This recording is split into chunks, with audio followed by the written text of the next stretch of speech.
في بعض الحالات النادرة والمأساوية تحقيقات اختفاء الأشخاص بتوصل لطريق مسدود خلال أسابيع، والشخص المفقود عمره ما بيتلاقي حتى بعد عقود من الواقعة. لكن في حالات تانية في الآخر بيلاقوهم، وغالباً بيكون عندهم قصة مثيرة جداً يحكوها. رقم 10. في سنة 1975 كان في شاب عنده 22 سنة اسمه ترافيس والتون. كان شغال حطاب في غابة أباتشي سيد جريفز الوطنية في أريزونا، وفجأة اختفى من غير أي تفسير. ولما تلاقى في الآخر حكى قصة أغلب الناس لاقوها صعبة التصديق جدا. المكان اللي بنتكلم عنه كان قريب من تيركي سبرينغز، وفي اليوم ده يوم 5 نوفمبر 1975 كان والتون وفرقته شغالين بجد. ترافيس كان شغال كحطاب بقاله أقل من سنة، ومع أن الشغل كان متعب جدا بس كان باين عليه إنه مستمتع بيه. مشروع قطع الأشجار اللي كان شغال فيه كان متأخر عن الجدول، بس الفريق فضل مكمل وبيحقق تقدم ثابت كل يوم. كل ليلة بعد ما يخلصوا شغلهم المجموعة اللي كانت بتضم جون جولي، دوين سميث، آلان دالاس، كيني بيترسون، ستيف بيرس ومايك روجرز كانوا بيرجعوا مع بعض بالعربية للبيت. بس في اليوم ده حاجة غريبة شدت انتباههم. السبعة الحطابين كلهم لاحظوا ضوء غريب خارج من جوا الغابة وقرروا يحققوا في الموضوع. ولما قربوا من المكان شافوا جسم على شكل طبق طائر وكأنه وقع على الأرض. هم افتكروا إنهم شافوا شعاع نور طالع من الجسم ده، ومعظمهم كانوا مصدومين وما قدروش يقربوا أكتر، كلهم ما عدا ترافيس اللي ما قدرش يكتم فضوله وقرب من الجسم ده رغم تحذيرات زمايله في الشغل. هما قالوا إن شعاع نور خرج من الجسم وضرب ترافيس في صدره ورفعه من على الأرض وبعدين رماه تاني عليها. ده خوف الستة التانيين اللي جريوا على طول، لكن وعدوا إنهم هيرجعوا يشوفوا ترافيس. استنوا شوية عشان يشوفوا إيه اللي هيحصل، ولما كل حاجة بقت هادية رجعوا للمكان، لكن اتصدموا لما اكتشفوا إن ترافيس مش موجود، وجروا للبلدة عشان يبلغوا عن شخص مفقود. وهن بيحكوا قصتهم للشرطة. المحققين كانوا بشكل مفهوم مش مصدقين، بس بسرعة بدأوا يشكوا إنه مجموعة الحطابين اخترعوا القصة دي علشان يغطوا على إنهم أنهوا حياة ترافيس في أعماق الغابة دي. كلهم وافقوا يعملوا اختبار كشف الكذب وكلهم نجحوا فيه. على مدار ال5 أيام اللي بعد كده فضلوا مصرين إن ترافيس ممكن يكون لسه في الغابة في مكان ما، لكن الشرطة فضلت شكاكة. لكن في يوم 10 نوفمبر كل ده اتغير. عائلة ترافيس بلغوا السلطات إنه اتصل بيهم من كابين التليفون في هايبر، وإنه أكد قصة الرجالة، وأضاف إنه اتخطف بواسطة مخلوقات غريبة وإنهم أخدوه لنظام شمسي تاني، وكان شايف كل النجوم حواليه لكن ما فيش شمس ولا كواكب. ووصف المخلوقات دي إنها صغيرة وليها رؤوس ضخمة وكانوا لابسين أفرولات بنية. هم عالجوا إصاباته من الحادثة اللي حصلت قبل كده، لكن لما حاول يفلت منهم فقد وعيه تاني وفي الآخر صحي في هايبر. لحد النهاردة حكايته لسه واحدة من أشهر القصص في دراسة الكائنات الفضائية، وغالباً ما بيحكيها الباحثين في الأجسام الطائرة المجهولة كدليل على وجود حياة خارج الأرض. رقم 9.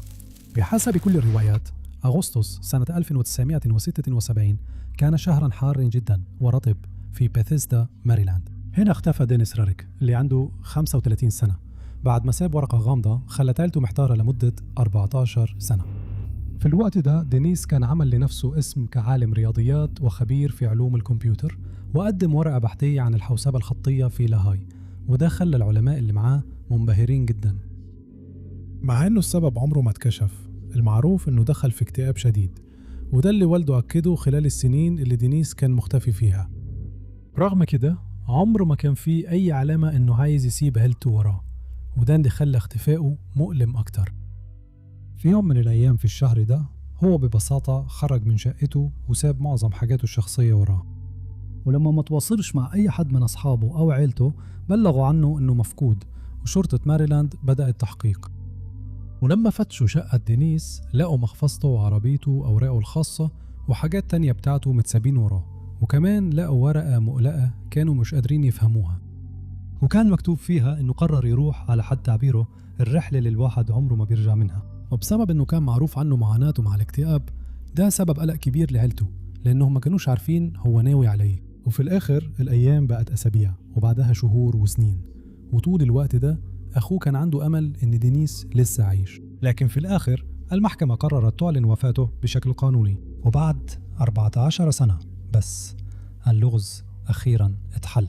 عيلته تبلغت إنه دينيس غير اسمه لليونارد كوهين، وكان عايش في سان ماركوس كاليفورنيا، وبدأ حياة جديدة مع عائلة جديدة. ما كانوش يعرفوا إنه شخص مفقود. هو كمان ما حكاش للعيلة دي عن ماضيه، ومراته استوعبت إن ليونارد في الحقيقة هو دينيس، راجل عنده ماضي عمرها ما عرفت عنه حاجة، وكمان كان أكبر ب7 سنين من اللي يرو. ولما تسأل ليه قرر يختفي، قال إن ما فيش حدث معين، لكن الموضوع كان تراكم اكتئابه اللي بقى صعب يتحمله. أسس شغل خاص كمهندس تصميم خوارزميات في ميرا ميسا، وفي الآخر حصل على درجة الماجستير. وفي الآخر جمع شجاعته وكشف عن حياته القديمة لعائلته الجديدة، وبعد كده اتواصل مع أبوه وقال له إنه فعلا لسه عايش. ومن وقتها اعتذر لكل الناس اللي تورطوا، وقال إنه عارف إنه سبب وجع قلب وحزن كبير بسبب اللي عمله. وفي الآخر اتلم مع أبوه من تاني. للأسف والدته توفت من غير ما تعرف إيه اللي حصل لابنها، وبعد ما كشف عن الحقيقة قرر يفضل في كاليفورنيا مع عائلته التانية. رقم 8. لما كينيث رودمان اللي عنده 55 سنة اختفى في ظروف صعبة جدا سنة 2010، أصحابه وعائلته كانوا متأكدين إنه فقد حياته في حادث مأساوي، لكن الحقيقة كانت أغرب بكتير. في ديسمبر من نفس السنة كان عايش في كاليفورنيا، لكنه قرر يسافر في رحلة لكوينزلاند في أستراليا، وكان قاعد عند واحد صاحبه هناك. البيت اللي كان فيه كان موجود في موبراي قريب من بورت دوغلاس، وكان دايما بيروح يركب الكاياك في مية قريبة من هناك.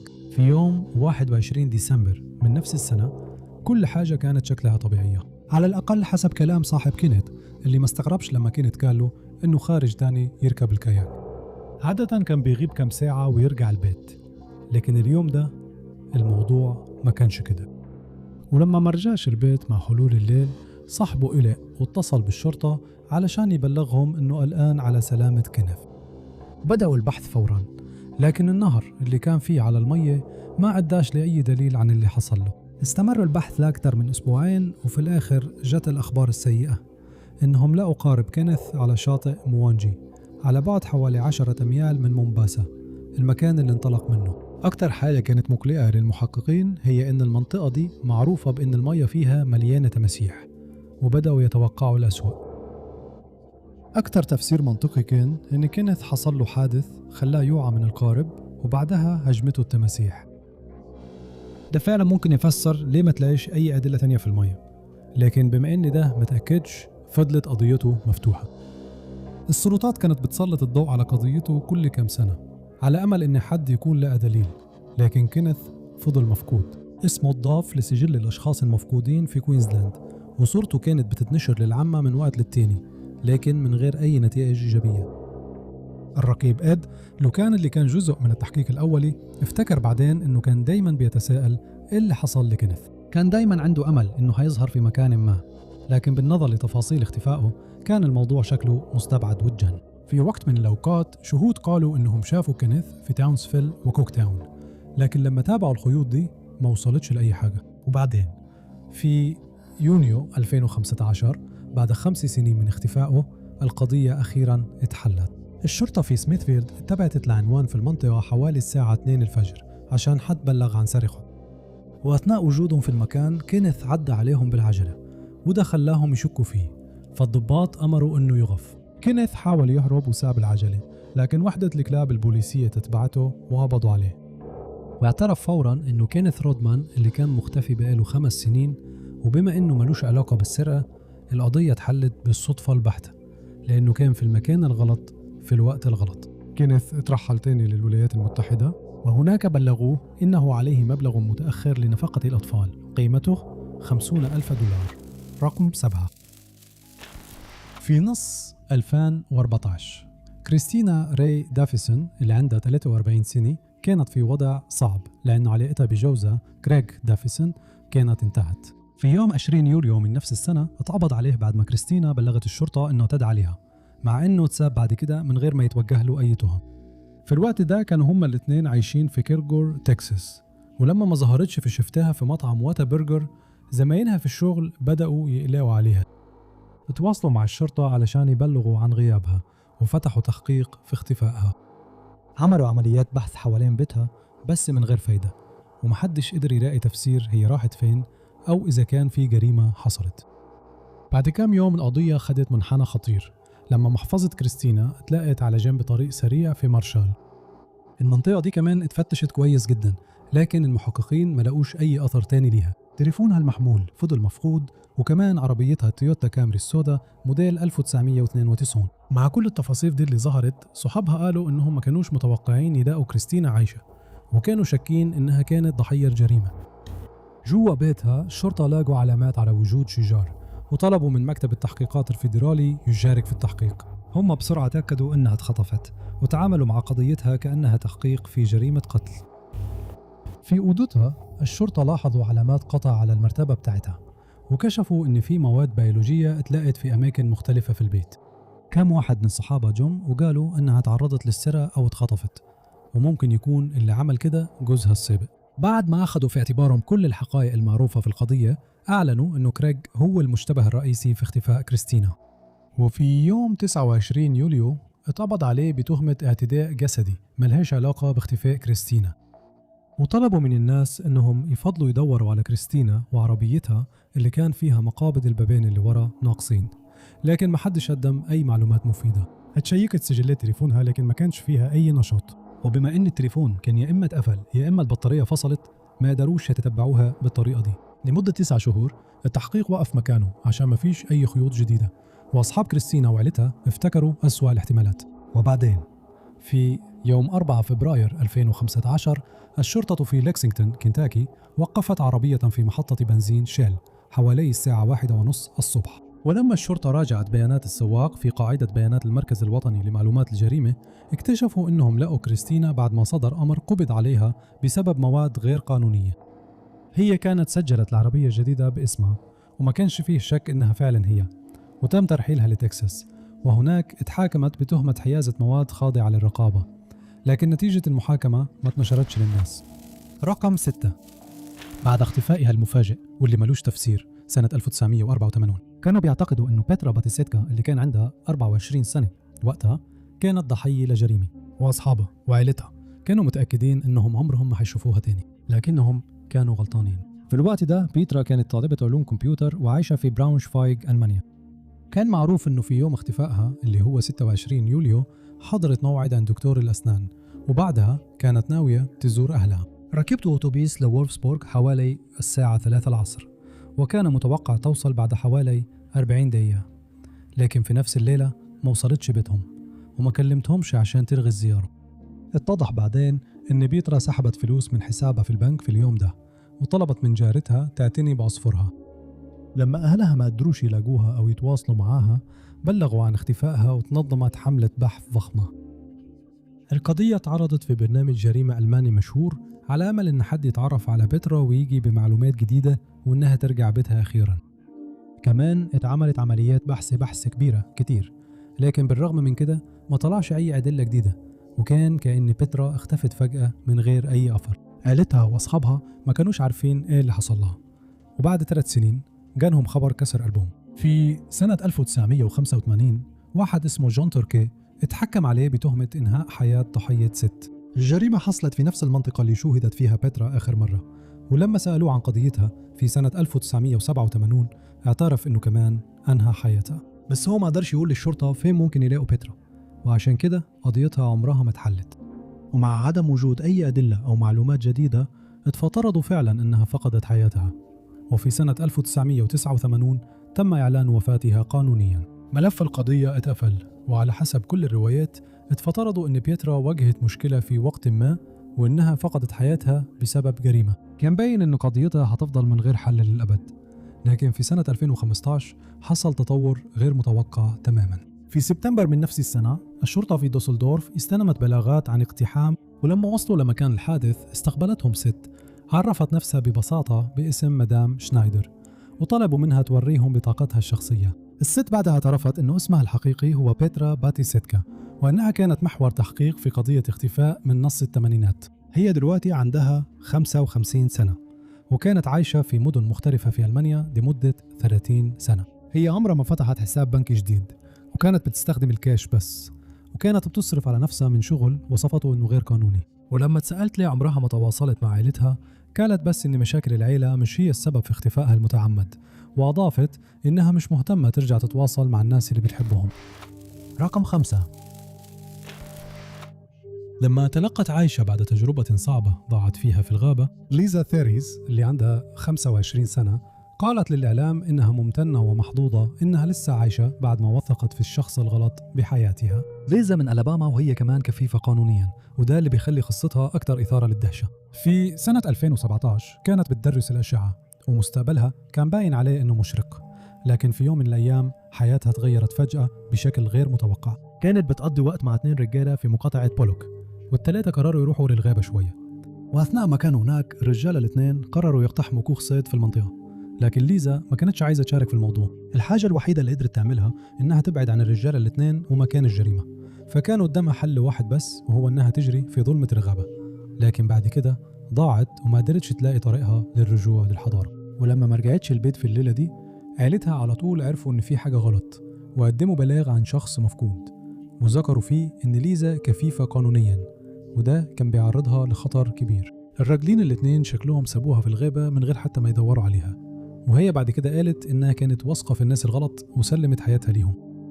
وهي في البرية فضلت تدور على بيت أو أي حد ماشي في المنطقة، لكن كل محاولاتها راحت على الفاضي. وبعد شوية الأيام عدت وليزا ما كانتش قربت خالص من إنها تلاقي طريقها للبيت. كانت جعانة عطشانة وتحت رحمة الطبيعة، فعرفت إنها لازم تعمل كل اللي تقدر عليه عشان تعيش لحد ما حد يلاقيها. بدأت تدور على توت وفطر واللي وفروا لها شوية أكل. كانت بتلاقي برك مية موحلة أحيانا، وده كان بيخفف عطشها شوية، لكنها كانت عارفة إنها هتعاني من الجفاف قريب. في أوقات معينة بدأت تيأس، لكن التفكير في أصحابها وعائلتها في البيت كان بيخليها تكمل. ما قدرتش تتحمل فكرة إنها ما تشوفهمش تاني، فعشان كده فضلت تدور على المساعدة. في لحظة من اللحظات لقت جدر كبير استخدمته كعصاية تمشي بيها، بس عشان هي ضعيفة البصر كان الموضوع هيبقى صعب وهي بتتعثر في الغابة دي. وبعدين بعد 28 يوم من لما جريت في البرية، ست اسمها جودي غارنر اللي كانت سايقة على طريق 82 قابلت ليزا اللي كانت متبهدلة ومجروحة، اللي أخيراً قدرت توصل لطريق. كانت مصابة بجفاف شديد وقريبة من الجوع الشديد، لكن بعد ما جودي اتصلت بالإسعاف ليزا اتنقلت لمستشفى قريب وهناك اتعالجت وخدت الرعاية اللي كانت محتاجها. واتضح بعد كده إن الراجلين اللي بيتكلموا عنهم كل واحد فيهم اتهم التاني إنه هو اللي أنهى حياة ليزا، وده كان غريب بالنسبة للمحققين. واتكشف بعد كده إنهم كلهم كانوا بيستخدموا مواد ممنوعة في اليوم ده، وده كان السبب الرئيسي لاختفاء ليزا، لأن ده خلاها تتلخبط وتتوه. اتقبض على الراجلين بتهمة السرقة واتحبسوا بكفالة قيمتها 250 ألف دولار، وفي الوقت ده ليزا اتعافت تماما. رقم 4. في سنة 2017 ليانغ شينغ وي اللي عنده 21 سنة وصاحبته اللي عندها 19 سنة ليو تشينغ تشانغ كانوا عايشين في بيتهم في كوريا، وكانوا الاثنين طلاب سنة أولى في جامعة دونغ هوا الوطنية، لكنهم قرروا يسافروا. أول حاجة زاروا الهند وبعدين سافروا نيبال في رحلة كان المفروض تبقى رحلة العمر. استقروا في دادينغ في أوائل مارس من السنة دي، وكان الجو هناك سيء وبارد جدا في الوقت ده، بس الزوجين ما خلوش الجو السيء ده يأثر على معنوياتهم. وفي يوم 9 مارس قرروا يطلعوا يتمشوا في الجبال، وكان في تكهنات إن هم كانوا عايزين يقضوا شوية وقت في الهواء الطلق عشان كان عندهم شوية مشاكل. أولا شوية من شنطهم كانوا ضاعوا، وفي الأيام اللي قبل اختفائهم بدأوا يتخانقوا على حاجات بسيطة. ليو كتبت على صفحتها على فيسبوك إنها كانت بتتمنى إنها ما كانتش راحت الرحلة دي، لكنها قررت تفضل مع ليانغ. كانوا بيتواصلوا مع عائلاتهم، لكن في يوم 10 مارس بدأ تواصلهم مع عائلاتهم ينقطع. ده سبب قلق كبير لأحبابهم، لأنهم كانوا عارفين إن كان فيه ثلج بينزل في دادينغ، فاتصلوا بالشرطة وقدموا بلاغين عن اختفاء شخصين. القضية وصلت لشرطة نيبال، وفي يوم 15 مارس بدأت عملية البحث. الشرطة استعانت ب3 مرشدين مختلفين كانوا عارفين المنطقة كويس جدا حتى في وجود طبقة ثلج سميكة. جابوا هليكوبتر علشان تدور من الجو، وساعتها عرفوا إنه الزوجين كانوا غالبا في طريقهم لقرية لانغتانغ، وكانوا مخططين يقابلوا شوية من أصحابهم من كوريا هناك. البحث ممشيش زي ما كانوا مخططين عشان الثلج اللي نزل بعد كده صعب المهمة على المرشدين، وللأسف الوضع بقى أسوأ لما المنطقة بدأت تشهد انهيارات جليدية بشكل منتظم، وده خلى الظروف أخطر بكتير. واتضح بعدين إنه الزوجين ضاعوا لما المنطقة اتغطت بالضباب وما قدروش يلاقوا الطريق اللي كانوا ناويين يمشوا فيه. وقتها قرروا يمشوا ورا النهر على أمل إنهم يلاقوا قرية في المنطقة، لكنهم وقعوا من فوق شلال أو اتزنعوا في كهف وما قدروش يطلعوا تاني لفوق. الاثنين تعرضوا لإصابات جامدة بسبب الوقوع، وعشان كده قدرتهم على الحركة كانت أقل بكتير من الطبيعي.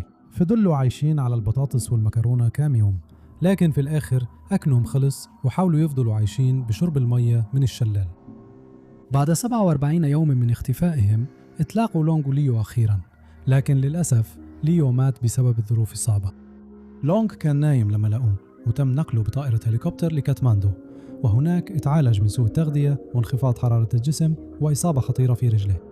هو قال إنه بالكاد قدر ينجو من الظروف القاسية دي. هو خسر حوالي 40 باوند، وكان غالباً مش هيقدر يعيش أكتر من كده لو ما كانش فيه إصرار من فرع الإنقاذ اللي شافوا خيمتهم الحمراء من بعيد. رقم 3، أوقات اللي المفروض يكون مجرد تمشية بسيطة ممكن يتحول لحاجة خطيرة جدا بسبب حاجة بسيطة زي إنك تاخد طريق غلط. وده اللي حصل في حالة اختفاء إدوارد روزنثال. في سبتمبر 2010 إدوارد روزنثال اللي كان عنده 64 سنة وكان من كولفر سيتي في لوس أنجلوس، وكان شغال سمسار عقارات، وكان كمان عنده شغف بالشعر، وكان دايما بيشارك أشعاره مع مراته نيكول كابلان ومع الناس اللي بتحضر الفعاليات العامة. قرر يقضي شوية وقت في الطبيعة، وفي يوم 24 سبتمبر من نفس السنة إدوارد وصل لحديقة جوشوا تريل الوطنية في كاليفورنيا، وكان ناوي يطلع في رحلة مشي قصيرة ليوم واحد. الرحلة في الأول مشيت زي ما خطط لها، وبعد ما مشي مسافة قرر يرجع تاني عشان يروح عربيته، لكن في لحظة معينة أخذ طريق غلط، وسرعان ما اكتشف إنه ضاع تماما في البرية. وليزيد الطين بلة، المنطقة كانت بتشهد درجات حرارة عالية بتوصل أحيانا ل 100 درجة فahrenheit، ومن غير مياه كفاية. ده ممكن بسرعة يخلي المتجول التايه يتعرض للجفاف. وبما إن إدوارد كان مخطط يقعد في الحديقة يوم واحد بس، كان عارف إنه في ورطة كبيرة. نيكول قالت للشرطة بعدين إن إدوارد كان راح للحديقة قبلها بيوم عشان يحتفل ببيع كافيتيريا في لوس أنجلوس اسمها كليفتونز بروكديل، واللي معروفة كويس لسكان المنطقة. كان معروف إنه بدأ من مخيم بلاك روك، ودي كانت معلومة مفيدة جدا لما بدأت جهود البحث. لما ما قدرش يتواصل مع نيكول، هي بدأت تقلق واتصلت بالسلطات. من غير ما حد يعرف، إدوارد دخل البرية على أمل إنه يقابل متجول تاني أو يشوف معلم معروف، لكن هو مشي في الاتجاه الغلط وكان بيبعد أكتر عن الحضارة. لحسن الحظ هو فكر ياخد معاه حاجات كتير زي 4 لترات مية، سناكس، صفارة، شماريخ وبطانية فضائية. لمدة أكتر من يوم حاول يلاقي طريقه ويرجع عربيته، وفي الآخر مشي حوالي 2000 قدم في وادي لحد ما أكله ومية خلصوا منه. كان عارف إنه في ورطة كبيرة، وإنه لو كمل مشي أكتر هيتعب أكتر، فقرر يدور على مكان كويس يقدر يقعد فيه ويستنى حد يلاقيه. استخدم الصفارة اللي كانت معاه بس من غير فايدة، ولما حاول يولع الشعلات اللي معاه اتصدم لما لقاها مش شغالة. ولما استسلم لمصيره قرر يكتب وصيته الأخيرة، لكنه اكتشف إنه ما عندوش ورق. بدر كده استخدم قبعته علشان يكتب عليها أي قصايد المفروض تتقري في جنازته، وفي نفس الوقت شجع نيكول إنها تروح الرحلة اللي كانوا بيخططوا ليها، وكمان طلب منها تشكر بعض عملائه، وأنهى وصيته بأنه قال لنيكول وبنتهم إنه بيحبهم. لكن بعد 6 أيام من اختفائه فرق الإنقاذ أخيرا قدروا يلاقوه. اتنقل لمركز هاي ديزرت الطبة، وهناك اتعالج وفي الآخر اتعافى تماما، وده كان مصدر راحة كبيرة لعيلته اللي شاركوا في البحث عنه. رقم 2، في أكتوبر سنة 2016 أندرو غاسكل اللي عنده 25 سنة اختفى وهو في رحلة مشي في ماليزيا، والنهاردة هو بيعتبر نفسه محظوظ جدا إنه خرج منها عايش. في الوقت ده أندرو كان عايش في هوبرت في تسمانيا أستراليا، كان شغال كمهندس مدني، لكنه كان بيخطط يعمل شوية تغييرات في حياته، وفعلا عمل كده قبل ما يختفي. كان حاسس إن شغله ما قبلهوش رضا كفاية، ومع إنه كان بيستمتع بالشغل مع مديره وزمايله كان محتاج يعمل شوية تغييرات عشان يضمن سعادته الشخصية، وعشان كده ساب شغله في أغسطس من نفس السنة وبدأ يخطط لرحلة في آسيا عشان يلاقي نفسه. كان مخطط يسافر ناحية الغرب لمدة هو وصفها إنها مش محددة، لأنه كان عايز يجرب أكبر عدد ممكن من الثقافات المختلفة.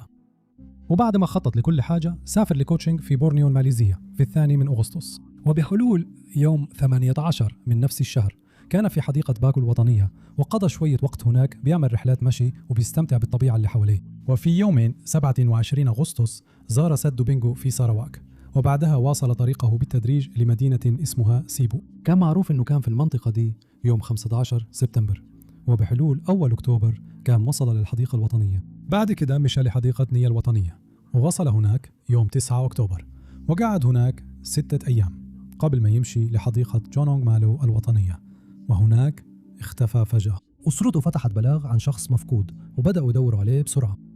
اتضح بعدين أنه كان مجهز أكل وشرب ليوم واحد بس، ولما اكتشف أنه تايه أندرو عرف أنه لازم يتصرف بسرعة. ومع مرور الساعات وبقت أيام بدأ يدور على أكل، لكن أول 10 أيام ما لقاش حاجة خالص. بدأ يحس بالضعف، لكن بعدين لقى شوية توت وموز بري وسراخس برية وأكلهم علشان يقدر يعيش. كان دايما بيلاقي مصادر مياه وقدر يحافظ على رطوبة جسمه حتى مع قلة الأكل. وفي الوقت ده فرق الإنقاذ ما قدرتش تلاقي أندرو، وأسرته بدأت تقلق إنه ممكن ما يتلاقيش أبدا. في لحظة من اللحظات لقى طريق للمشي في الوادي المخفي ومشي عليه، ومن غير ما يعرف كان بيرجع ناحية المعسكر الأول في الحديقة. كان يتعرض لإصابة في رجله وتعرض لقرص من حشرات كتير. لما لقوه أخيرا الموقدين لاحظوا إنه كان هزيل وضعيف، وحسوا إنه ما كانش هيقدر يعيش أكتر من كده من غير أكل كويس ومأوى.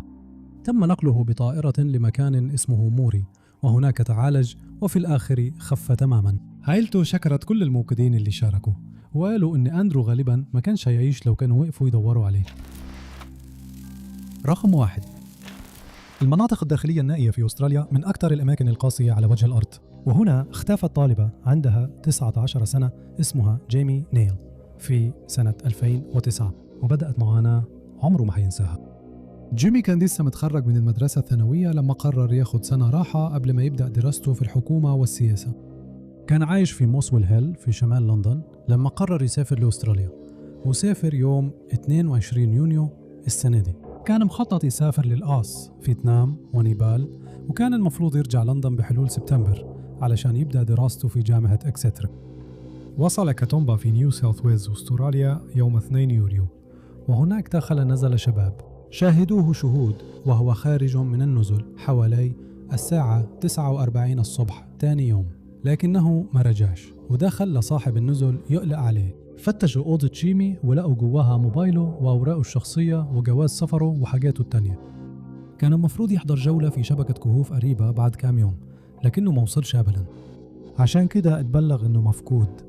ولما عيلته عرفوا إنه اختفى رجعوا إيميله وحساباته البنكية وما كانش فيهم أي نشاط. وبعد ما تأكد اختفائه بدأت عمليات البحث عن جيمي بسرعة. الشرطة ساعدها فرق الإطفاء والإنقاذ، وكمان الهليكوبترات اللي كانت بتدور من الجو، وإدارة المتنزهات شاركت في الجهود دي برضه، لكنهم ما قدروش يلاقوا أي أثر ليه أو لأي حاجة من الحاجات اللي كان واخدها معاه. والده ريتشارد كاس سافر لأستراليا عشان يساعد في البحث، وبعدها نشر صورة لجيمي وهو شايل شنطة ظهر لونها خمري مميزة على ظهره. كان معروف إنه كان معاه الشنطة دي لما خرج من بيت الشباب في اليوم ده، وكانوا بيأملوا إن حد يفتكر إنه شافها مع جيمي أو شافها في أي مكان على الطريق. في الوقت ده جيمي أدرك إنه بيضعف بسرعة بعد ما ضاع في البرية كذا يوم، واستسلم لفكرة إنه هيموت من الجوع، وعلشان كده بدأ يجهز نفسه للنهاية. بدأ يكتب رسائل وداع لأهله وأصحابه، وفي الآخر لقى نباتات أوركيد اللسان وبذورها وفرت له شوية أكل. بعد كده جيمي افتكر إزاي ضاع وهو بيدعي إنه حد ينقذه. أدرك إنه غلط لما ما سجلش نفسه عند السلطات قبل ما يدخل الغابة. كان شاف كده لافتة بتطلب من الناس يعملوا كده، بس عشان كان ناوي يتمشى كام ساعة بس قرر ما يعملش كده. بعد 12 يوم من ضياعه جيمي أخيراً اتلاقي لما صادف خيمة كان بيستخدمها مجموعة من المتنزهين في ممر نارو نيك فاير. اتنقل على مستشفى وهناك اتعالج قبل ما يرجع بيته في لندن. شكراً جداً يا جماعة على المشاهدة. لو عجبك الفيديو ده ما تنساش تدوس لايك، وكمان ما تنساش تشترك في القناة وتضغط على جرس التنبيهات عشان تتابع كل فيديوهاتنا الجديدة. أنا اسمي تاي نوتس، وأشوفكم في الفيديو الجاي.